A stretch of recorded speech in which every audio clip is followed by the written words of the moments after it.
వాగ్దాన భంగం 1996 జనవరి ఎడిషన్ చందమామ కథలు. పట్టువదలని విక్రమార్కుడు చెట్టు వద్దకు తిరిగి వెళ్ళి చెట్టు పైనుంచి శవాన్ని దించి భుజాన వేసుకుని ఎప్పటిలాగే మౌనంగా శ్మశానం కేసి నడవసాగాడు.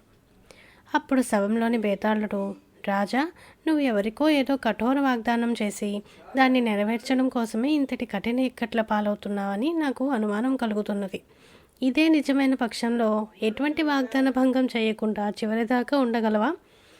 ఎంతటి ప్రజ్ఞులు సన్మార్గవతులు అయినప్పటికీ ఒక్కొక్కసారి స్వార్థానికి లొంగి తాము చేసిన వాగ్దానాలను మానవులు తామే భంగపరుస్తుంటారు. ఇందుకు ఉదాహరణగా కీర్తిమతి అనే ఒక స్త్రీ, విద్యావతి, ఒక దేశానికి పట్టపురాణి అయి ఉండి కూడా చిత్రలేఖ అనే గంధర్వ కన్యకు తాను చేసిన వాగ్దానాన్ని ఎలా భంగపరిచిందో చెబుతాను, శ్రమ తెలియకుండా విను అంటూ ఇలా చెప్పసాగాడు.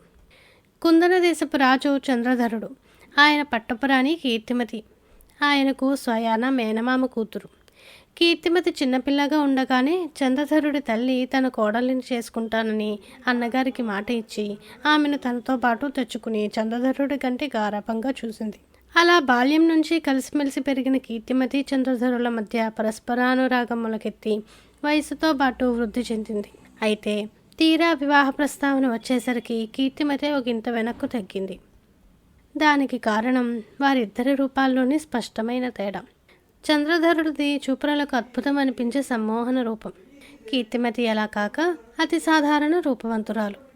చంద్రధరుడి లాంటి అద్భుత రూపం గల వ్యక్తి కీర్తిమతిని పెళ్లాడబోవడం చూసి చెలికత్తెలు తల్లి చేసిన వాగ్దానం కోసం చంద్రధరుడు ఇప్పుడు కీర్తిమతిని వివాహమాడినా తర్వాత ఏ గంధర్వ కన్య లాంటి రాకుమారినో వివాహమాడకపోడు అంటూ చెవులు కొరుక్కునేవారు.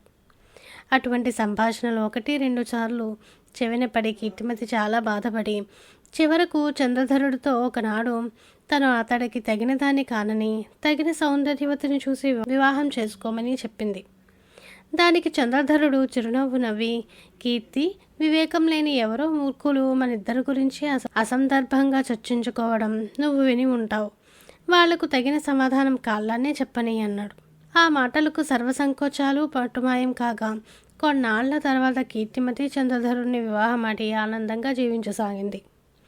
అయితే వివాహమై సంవత్సరాలు గడుస్తున్నా సంతానం కలగకపోవడంతో కీర్తిమతిలో క్రమంగా అసంతృప్తి చోటు చేసుకోసాగింది. ఇటువంటి పరిస్థితుల్లో ఒక పౌర్ణమి నాటి రాత్రి కీర్తిమతి చంద్రధరుడు ఇద్దరూ నిండు వెన్నెల్లో నదీ విహారం చేస్తుండగా ఆ సమయంలో ఆకాశ మార్గాన పోతున్న చిత్రలేఖ అనే గంధర్వ కన్య వారిని చూడటం తటస్థించింది. ఈ చిత్రలేఖ విద్యున్మయుడనే గంధర్వరాజు కుమార్తె. అసమాన సౌందర్య రాశిగా గంధర్వలోకంలో ఖ్యాతికెక్కిన స్త్రీ. గంధర్వుల్లో తనకు తగిన సుందరుడైన వరుడెవరూ లేడంటూ తోసిపుచ్చిన చిత్రలేఖ రాజసం ముట్టిపడుతున్న చంద్రధరుని చూసి ఒక్కసారిగా మోహపరవశురాలైంది. వెంటనే ఆమె అదృశ్య రూపంలో వారి వెంటనే ఉండి వారు రాజదంపతులని సంతానం లేక బాధపడుతున్నారని గ్రహించింది. అప్పటికి మౌనంగా తిరిగి వెళ్ళిన చిత్రలేఖ ఆ తర్వాత ఒకనాడు చంద్రధరుడు ఉద్యానవనంలో ఏకాంతంగా ఉండగా అతడి ముందు ప్రత్యక్షమై తన గురించి చెప్పి తనను పెళ్లి చేసుకోమని ప్రార్థించింది.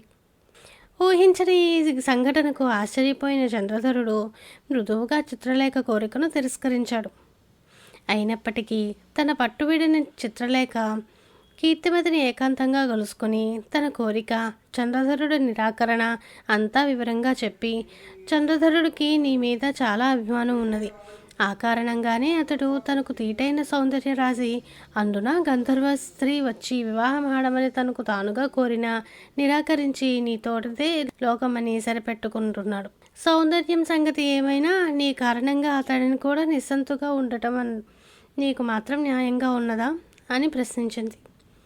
చిత్రలేఖ మాటలకు కీర్తిమతి మనసులో చాలా బాధపడినా పైకి మాత్రం ఏమీ చలించక, అదంతా సరే, ఇంతకు నువ్వు నా దగ్గరికి వచ్చి ఇదంతా ఎందుకు చెబుతున్నట్టు అంటూ ఆమెను ఎదురు ప్రశ్నించింది. ఆ ప్రశ్నకు చిత్రలేఖ, అంతా సకారణంగా చెబుతున్నాను. నువ్వు నీ భర్త సుఖ సంతోషాలే ముఖ్యంగా ఎంచే నిస్వార్థపరురాలివే గనుక అయితే నన్ను పెళ్లాడమని అతడికి మా వివాహం జరిగేలా చూడు. ఏడాది తిరగకుండా అతడు నా బిడ్డతోనూ నాతోనూ ఆనందంగా గడపగలడు. నన్ను పెళ్లాడినంత మాత్రాన చంద్రధరుడు నిన్ను చిన్నచూపుగా చూడడు సరికదా. నీ నిస్వార్థతను నిన్ను మరింత మెచ్చుకుంటాడు, బాగా ఆలోచించు అన్నది. కీర్తిమతి చాలాసేపు మౌనంగా ఊరుకుని చివరకు అయితే నాదొక షరతు అన్నది. ఏమిటది అని అడిగింది చిత్రలేఖ ఆశ్చర్యంగా. ఈరోజు చైత్ర బహుళ పంచమి.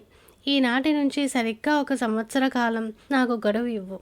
రాబోయే చైత్ర బహుళ పంచమి నాటికి కూడా నేను తల్లిని కాలేకపోతే చంద్రధరుడు నిన్ను వివాహమాడేలా నా సాయశక్తులా కృషి చేస్తాను. ఇది నా వాగ్దానం అన్నది కీర్తిమతి. సరే అలాగే అని వెళ్ళిపోయింది చిత్రలేఖ. ఒకనాడు కీర్తిమతి అమ్మవారి పూజకు వెళ్ళి తిరిగి వస్తుండగా ఆలయంలో ఒక మూలగా కూర్చుని ఉన్న ఒక వృద్ధ సాధువు ఆమె కేసి చేయి ఎత్తి దగ్గరకు రమ్మన్నట్టుగా సైగ చేశాడు. కీర్తిమతి సాధువు దగ్గరకు వెళ్ళి నమస్కరించింది. సాధువు నవ్వుతూ ఆశీర్వదించి, పిల్లలు లేరని తీరని వ్యధ అనుభవిస్తున్నావు కదా తల్లి అని ప్రశ్నించాడు. కీర్తిమతి అవునన్నట్టు తల ఊపింది. ఏది నీ చెయ్యి ఇలా చూపించు అంటూ ఆమె ఎడమ చేతిని అందుకున్న సాధువు అరచేతి రేఖల్ని పరిశీలించి పెదవి విరుస్తూ, నీ చేతిలో సంతానరేఖ ఆనవాలు కూడా లేదు తల్లి అంటూ కొంచెంసేపు ఆలోచించి, సంతానరేఖ లేకపోయినా ఉజ్వల భవిష్యత్తు ఉన్న చిహ్నాలు నీ చేతిలో కనిపిస్తున్నవి, ఒక పని చెయ్యగలవా అని అడిగాడు. చెప్పండి స్వామి అన్నది కీర్తిమతి. ఈ దేశానికి ఉత్తర దిక్కున విద్రుమ పర్వత పంక్తి ఉన్నది, నీకు తెలుసు కదా. ఆ పంక్తికి సరిగ్గా మధ్య భాగంలో ఒక చిన్న కనుమ ఉన్నది. ఆ కనుమ గుండా అవతలి వైపుకు వెళితే వ్యోమకేశ మహారాజు ఆశ్రమం వస్తుంది. ఆయన మహానుభావుడు. నువ్వు నీ భర్త సరిగ్గా చైత్రశుద్ధ పాఠ్యమి నాటి ఉదయానికల్లా ఆయన దగ్గరకు వెళ్ళి సరత్కారుడు చెప్పగా వచ్చామని చెప్పండి. ఆ తర్వాత చేయవలసినదేమిటో ఆయనే వివరిస్తాడు అన్నాడు.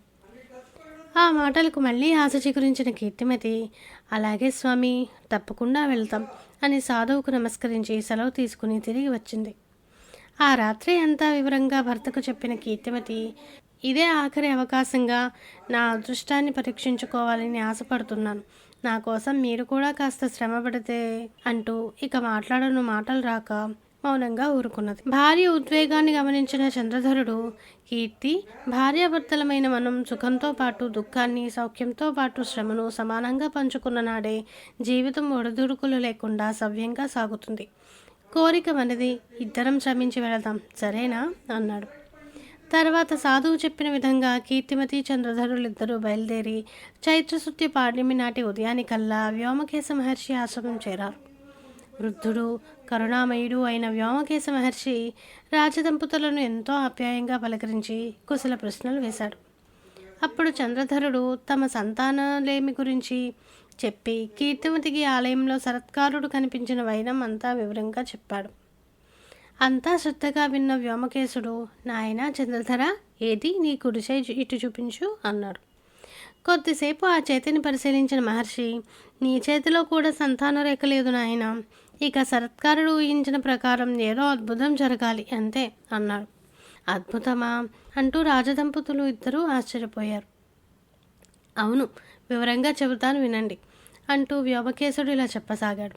ఇక్కడికి 3 యోజనాల దూరంలో అతి పురాతనమైన శివాలయం ఒకటి ఉన్నది.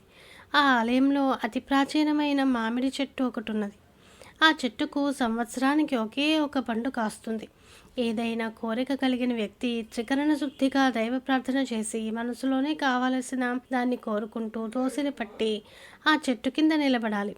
ఆ వ్యక్తి కోరికే ధర్మసమ్మతమైనదైతే పండు సూటిగా వచ్చి అతడు దోసిలిలో పడుతుంది. లేని పక్షంలో పండు నేలపాలవుతుంది. ఇక ఆ పండు తిన్నా ఎటువంటి ఫలితము ఉండదు. పండు దోసిట పెడితే మాత్రం కోరిన కోరిక తప్పక నెరవేరుతుంది. రాత్రి చంద్రోదయ వేళకు అక్కడికి వెళ్ళి మీ అదృష్టాన్ని పరీక్షించుకోండి.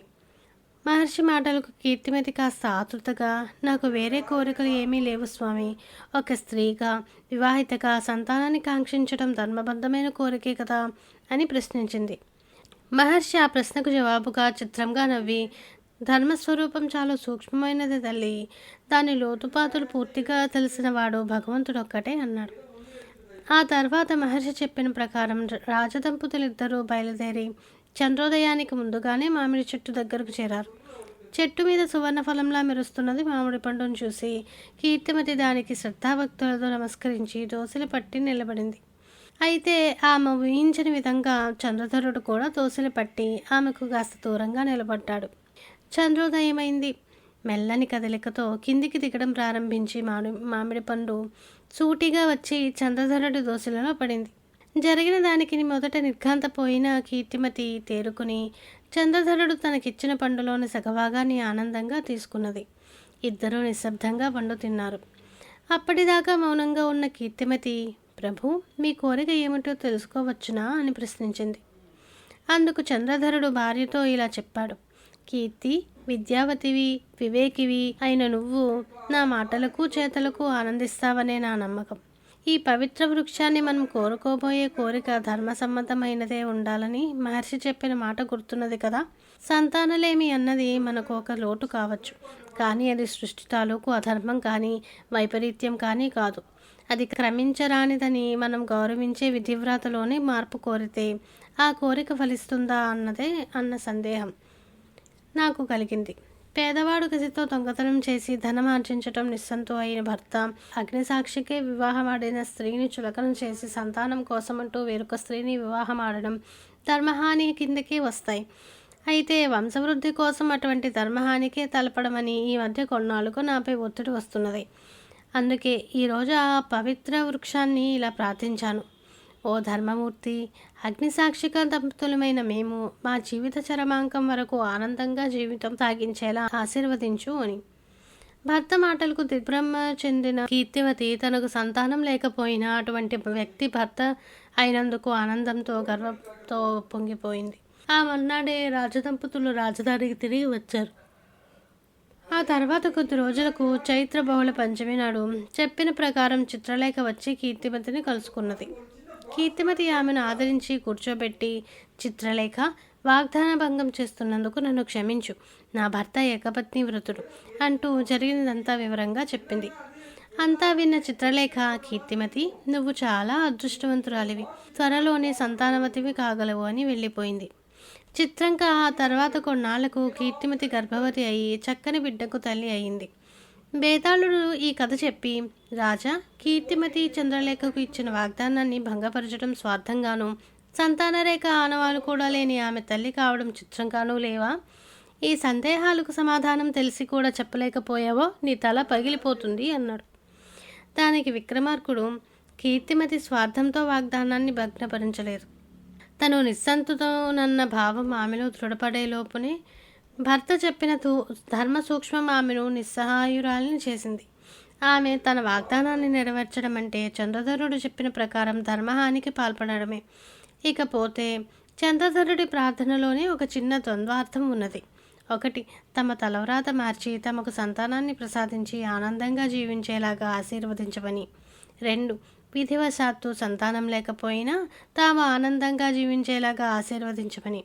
ధర్మ సూక్ష్మాన్ని అర్థం చేసుకున్న చంద్రధరుడి ప్రార్థనలోని ఈ సూక్ష్మమైన తాత్విక భావసకలమై వారి తలవ్రాతలను మార్చింది.